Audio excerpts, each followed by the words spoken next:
歡迎嚟到今日嘅 Roadblock 新天地，我係你嘅主持人 Marco。今日我哋要繼續喺 Stafford County Railway 裏邊繼續探索一下。今日我哋要探索嘅就係 Stafford County Railway 嘅 Type Class 730列車係唔係真係咁好揸，同埋值唔值得去買呢？咁咪事不宜遲，我哋就開始啦。咁今日咧，我哋會湊個測試嘅路線咧，就係 Class 731由 Leighton Stratford Road 開去 Stratford Central 編號 R003嘅呢一架列車呢條路線。為咗測試，我哋會由 Leighton Depot 開去 Benton。喺透過呢一段路裏邊，我哋會睇下呢架車係咪真係咁好揸。咁要測試呢啲準則咧，就好簡單嘅啫。我哋而家首先開車。喺今日嘅測試，我哋會睇4樣嘢，每一個評分為滿分為5分。而嗰四項嘅評分為價錢、外觀、內觀同埋駕駛視野。每一項都會有佢嘅獨特評分，總分為20分。咁喺最後透過一個分數，透過呢計算出嚟嘅分數嘅時候，我哋就可以得出佢究竟值唔值得我哋去俾錢去買呢一架列車啦。好啦，我哋事不宜遲，我哋開車先。你今日都幾多火車下喎，塞係咁向息路嘅。好啦，咁我哋去一去第一個站先。咁喺我哋開始評呢架列車之前，簡單介紹一下 Type 730喺 Stafford County Railway 嘅歷史啦。咁佢喺 Stafford County Railway 咧就存在，其實咧佢呢架 Type 730咧以前都已經存在咗喺 Stafford County Railway 㗎啦，只不過佢嘅時間咧就以前唔係喺 Connect 裏邊出現嘅，以前喺 Waterline 出現嘅。咁呢架列車咧係喺18年左右，喺大概喺Million Update 之前左右咧就推出嘅。當時佢服務嘅地方咧就係 Waterline。Waterline 如果大家唔知道嘅話咧，其實係一個原本咧係屬於 Stafford County Railway Connect Service 嘅附屬路線嚟嘅。咁係去到1.6，即係大概係上年嘅12月先係脫離咗呢個 Connect 嘅系統，獨立成為一條叫做 Waterline 嘅啫。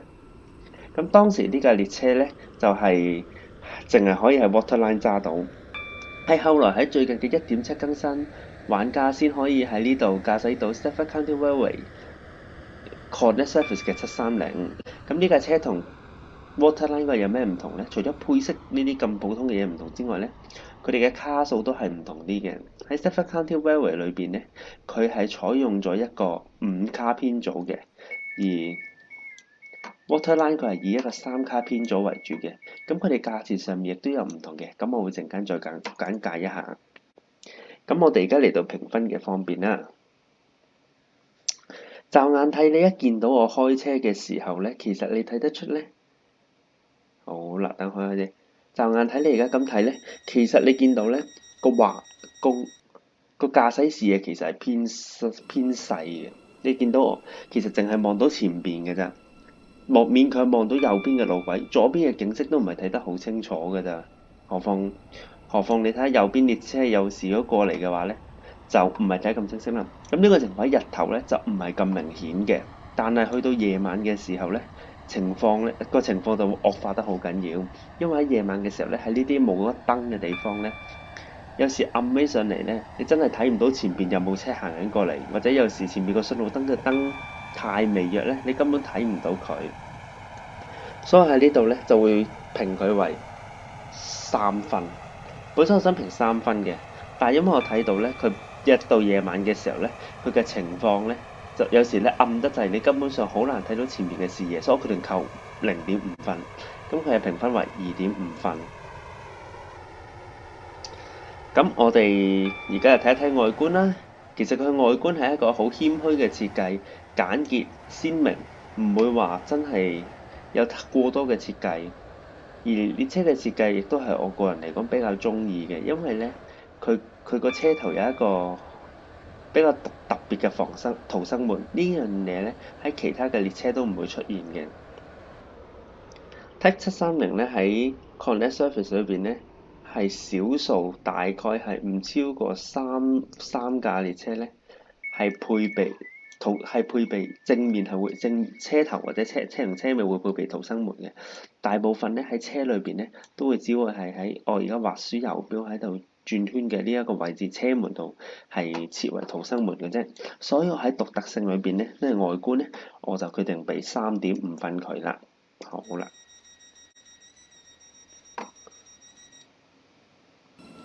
咁而家我哋睇一睇架列車嘅外觀先，內觀先。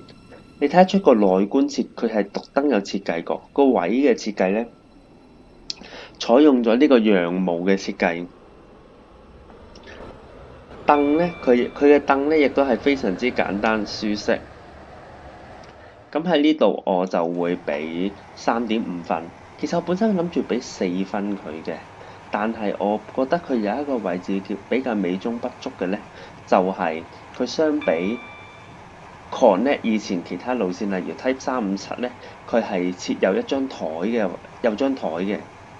但係佢 Type 730佢 Class 730就冇台咧，我覺得係有少少唔方便啲顧客嘅。例如有啲顧，因為喺英國火車咧，顧客係可以食嘢，但係佢如果咁樣嘅話，有時顧客坐長途車想食好少少，例如食個便當嘅話，都唔可以，因為你咁托住嘅時候，有時熱嘅時候你都唔係好方便啦，所以我就俾3.5分佢啦。好啦，咁我哋講翻價錢先。咁喺講價錢之後，我就拋書包啦。當時咧喺呢個 Connect 唔係喺呢個 Waterline 推出嘅時候咧，一架 Type 730嘅列車大概嘅價錢就係1000分。咁但係雖然話1000分喺呢個成個 system 裏邊咧，其實係偏貴嘅嗰架列車。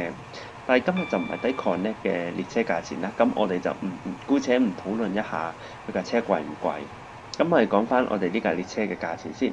咁佢呢架列車嘅價錢咧就係1125分。如果唔係因為肺炎特價25% off 嘅話咧，平時嘅價錢係1500分。咁如果話1125分喺而家呢個情況嚟講，我覺得係非常之抵嘅，因為咧其實佢同大部分列車咧，除咗 Type 707之外咧，佢其他嘅列車咧嘅價同大部分列車嘅價錢都係差唔多，除咗 Class 68同埋另外一兩款列車佢哋嘅價錢比佢貴之外咧，我覺得佢其他列車咧嘅價錢都係一模一樣。咁喺呢度咧，因為佢價錢比較便宜，而且吸引性都好大，都係 CP 值都比較高咧。咁我就覺得我會俾3，唔好啦，我俾4分佢，係啦。咁我決定俾4分佢啦。咁喺呢度總分，價錢4分，外觀3.5，內觀3.5，同埋駕駛視野3.5。咁總分咧就係13.5，算一個唔錯嘅開始嚟嘅。呢架列車價錢唔算好貴，設計亦都係比較優美。唯獨佢嘅缺點就係視野問題，真係太狹窄。呢個問題尤其到夜晚嘅時候咧，你會更加因為佢前邊太黑咧，你揸起上嚟，如果你唔用 third person 即係第三人稱去駕駛嘅時候咧，你係冇可能會睇得，你冇可能會揸得好。飛站，尤其係一啲鄉村小站，你飛站嘅情況可能會有機會出現，所以我自己未試過。咁總括而言，呢架列車會唔會真係介紹俾各位玩家呢？咁其實有少少雙刃劍嘅，咁我咁睇啦。如果你係新手玩家，我絕對唔會推薦俾你駕駛，因為呢架列車唔係咁適合一啲新手玩家。當佢儲夠錢嘅時候，喺夜晚駕駛呢架列車。如果你係中期玩家嘅話，我建議你考慮一下，因為呢架列車就比較挑戰性大啲啦。咁就比較都可以嘗試一下去駕駛嘅，個外形都唔差。如果你係中意儲火車，咁我建議你即刻去買啦。但係如果對老手玩家嘅話咧，我都唔建議你去買，因為呢架列車咧個駕駛視野比較麻煩咧。有時如果你本身揸開一款列車咧，走去揸呢款咧，都唔係真係咁，你唔會真係咁中意呢架列車嘅。咁係啦，咁暫時就去到呢度。我哋喺呢個時候就講一講一下 Class 730嘅小知識啦。Class 730咧，其實佢係喺呢個 Stafford County Railway 呢個遊戲裏邊咧，係最後一款叫做 First Generation 嘅火車。乜嘢叫 First Generation 咧？就係佢咧就係以前咧喺 Roblox 上面嘅遊戲咧，大概喺 Next Generation 火車出現之前呢，或者你而家喺 Mind the Gap 呢啲遊戲裏邊呢，仍然可以見到嗰啲叫俾大陸玩家有時叫咩呢？紙片火車啊，即係淨係得個貼圖嘅啫，但係你裏邊啲位呢，就唔係有得，你睇唔到裏邊啲座位，你淨係可以上車，然後淨係望住一塊紙皮咁樣喺架列車裏面存在啦。咁但係呢啲咧，如果你睇而家呢個位咧，佢叫 Next Generation 咧，就係你見到咧架火車有 interior，以前咧就淨係得 exterior，而家係包埋有 interior design。你睇下啲好靚好舒適嘅凳喺裏邊，有時有啲有台有廁所，呢一啲我哋就叫做 New Generation 啦。咁其實佢呢架列車第二個小知識就係咧，其實存在嘅時間咧係比801、802更加長嘅。咩801、802咧？就係 Airlink 同埋呢個 Express 列車，佢哋嘅存在時間更加長。反而 Stafford Central 呢架列車咧，呢架車因為一直咧都係喺呢個 Waterline 度服務，同埋佢甚至其實佢喺 Waterline 冇服務嘅，係最近先調過嚟呢個 Stafford Connect 嗰度嘅啫。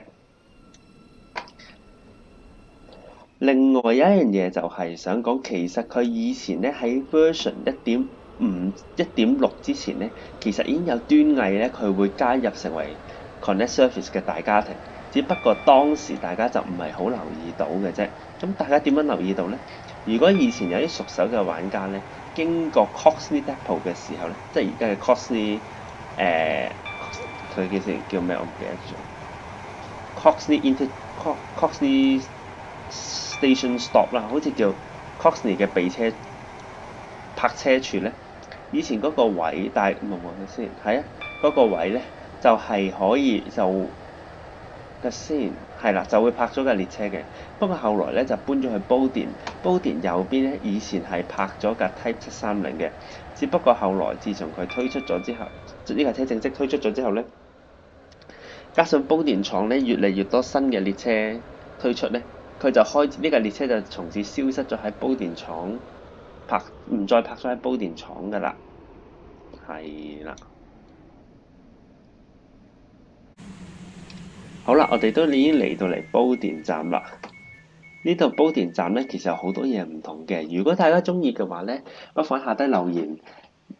如果你留言下，我可唔可以去做一個介紹一下成個 Stafford County Railway 嘅車站啦？我都知道其實可能係一個比較艱巨嘅任務，因為尤其如果你之前有睇呢，我上次亦都係淨係揸呢一條路線嘅啫。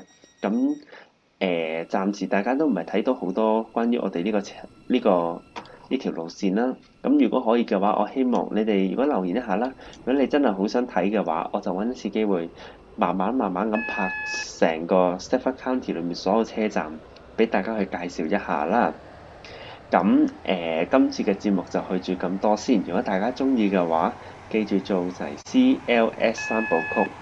咁係啦。如果你俾多啲支持我哋，咁嘅話，我哋拍片會有動力啦，又會更加大嘅動力，同埋可以令到大家欣賞下我哋嘅 channel 嘅。咁未來咧，我哋就會拍攝有更加多關於 robot 嘅題材嘅。